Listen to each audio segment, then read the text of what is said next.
Welcome to Samba Samba. Enjoy the video. You begin by selecting the cells that need wrapping.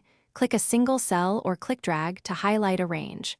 Once selected, scan the text for explicit line breaks or long continuous strings that overflow. Make sure to work in the right sheet and verify you have edit access, otherwise your changes won't stick. Then move to the toolbar or format menu to apply wrapping. This first step sets up everything else, so take a quick moment to confirm selection and content before proceeding. Now apply wrapping. Click the wrap icon in the toolbar and choose Wrap, or go Format Text Wrapping Wrap. Once done, wrap text will flow onto multiple lines inside each cell. If text still looks odd, make sure columns aren't too narrow. Drag the column edge to resize or double-click to auto-fit. You can also increase row height manually or use wrap with vertical alignment adjustments. These tweaks control readability and prevent accidental truncation while preserving your sheet structure.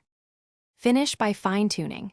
Add manual breaks with Alt+Enter where you want lines to split, and set vertical alignment to top, middle, or bottom to control appearance. Once done, review wrapped cells on different screen sizes and print preview to ensure consistency. If wrapping doesn't apply, make sure cells aren't protected, not merged in unexpected ways, and that there's no custom number format forcing overflow. If problems persist, clear formatting on the cell and reapply wrapping to reset behavior. Thanks for watching. Consider subscribing if we helped you.